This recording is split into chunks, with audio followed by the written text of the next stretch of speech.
আসসালামু আলাইকুম প্রিয় দর্শক। আমি আজকে চলে এসেছি গত কিছুদিন আগে এই চাচির এই ঘরটি নির্মাণ কাজের জন্য আমি একটা ভিডিও আপলোড করেছিলাম। তো আজকে এসেছি ওনার ঘরটি আবার দেখানোর জন্য আপনাদেরকে। তো এই ঘরের মধ্যে মোটামুটি আপনারা যারা অনেকে টাকা পয়সা দিছেন, আলহামদুলিল্লাহ। আমি চেষ্টা করেছিলাম যে ওনার ঘরটি একদম পরিপূর্ণভাবে ঠিকঠাক করে দেওয়ার জন্য। আসলে টাকা অনুযায়ী কাজ করতে হয়। তো আমাকে শ্রীগড়ের ইদ্রিস সর্দারের ছেলে মোহাম্মদ সাদ্দাম হোসেন একবান টিন দিবে বলেছে। আর আরেকজন হচ্ছে এই বেনিপাড়া গ্রামেরই মালয়েশিয়া প্রবাসী। সে অলরেডি ৫,০০০ টাকা আমার কাছে দিয়ে দিছে। আর আরেকটা কথা বলে রাখি, আমি কিন্তু গত ভিডিওর মধ্যে ওনাদের বিকাশ নাম্বার দিয়েছিলাম। তো ওনাদের বিকাশ নাম্বারের মধ্যে আর কেউ টাকা পাঠায় নাই, আমি চেক করছি। তো আমাকে নক করে যারা যারা দিয়েছে আমি সেগুলো আপনাদেরকে বললাম। এরপরে আরও কয়েকজন আছে যে ওনারা বলছে যে আশ্বাস দিয়েছে যখন নাকি আমি ঘরের মধ্যে কাজ ধরবো ঠিক তখনই তারা আমাকে সহযোগিতা বা একটু হেল্প করবে। তো টাকা অনুযায়ী ইনশাল্লাহ কাজ করবো। আর এখানে আমি ওই মেস্তরি আনছি। এই মেস্তরি অলরেডি এই ঘরটা একটু দেখছে কোথায় কি লাগবে না লাগবে। আর এখানে আমার আরো প্রিয় ভাই আছে মুস্তাক ভাই। সেও কিন্তু অত্যন্ত পরিশ্রম করতেছে আমার সাথে এই ঘরটি নির্মাণ কাজের জন্য অনেক এগিয়ে আসছে। সেও অনেক চেষ্টা করতেছে বিভিন্ন জায়গা থেকে বন্ধু বান্ধবের থেকে কিছু টাকা পয়সা আনার জন্য সেও চেষ্টা করতেছে। আচ্ছা, মুস্তাক ভাই কিছু বলেন তো আপনি এই ঘরের আমরা বর্তমানে কতটুকু কাজ করতে পারবো কি না পারবো, আমরা একটু আশ্বাস কতটুকু বা দিয়ে এই দর্শককে একটু জানান।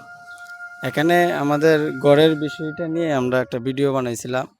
তো এখান থেকে আমরা আমাদের গ্রামের ভাই ব্রাদার কাছে বন্ধু বান্ধবের কাছে গেছি। এর মাঝে অনেকে দিছে আর অনেকে দেয় নাই, কিন্তু আমরা যতটুকু পাইছি, ভাইয়া যতটুকু পাইছি আমরাও যতটুকু পাইছি, এতটুকুর মাঝে আমরা কাজটা করতে চাইতেছি। এর মাঝে যদি আপনারা কিছু দেন তাহলে আমরা কিছু টাকা বাড়ায়া আমরা চাইতেছি আরো ভালো করে কাজটা করার জন্য। দর্শক, মোস্তাক ভাই যেটা বুঝাইতে চাইছে আসলে দেখেন, আপনারা একটু দেখো তো, একটু ভিতরে আসো তো।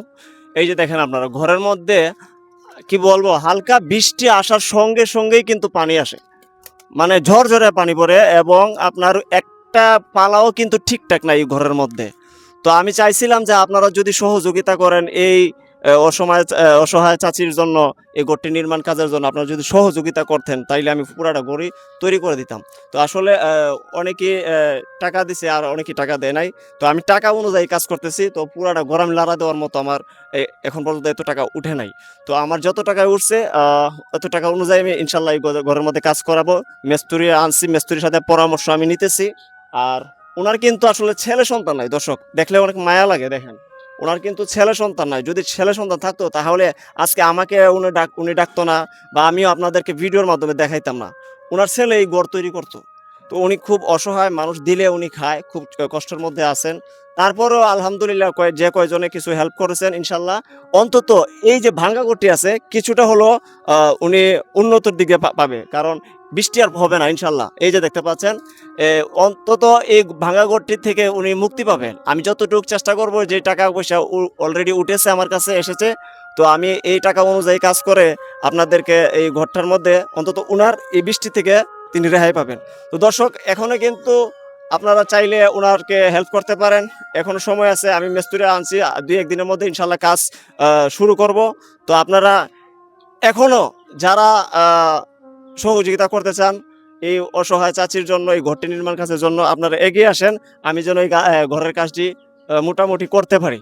তো ভিডিওটি ভালো লাগলে একটু শেয়ার করে দিবেন, কারণ শেয়ার করে দিলে যে কোনো হৃদয়বান ব্যক্তির কাছে ভিডিওটি পৌঁছাবে এবং ওনারা এগিয়ে আসবে। এই যে দেখেন একটা পালাও কিন্তু ঘরের মধ্যে নাই। এই দেখতে পাচ্ছেন কাঠটা একদম নষ্ট হয়ে গেছে। তো আমি কি করবো আমি বুঝতে পারতেছি না, কারণ টাকা খুব অল্প উঠেছে।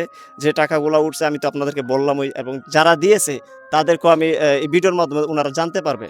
তো আপনারা এগিয়ে আসেন, এখনো সময় আছে, এগিয়ে আসেন। আমি 2-1 দিনের মধ্যে ইনশাল্লাহ কাজে ধরবো। আপনারা এগিয়ে আসেন। ধন্যবাদ।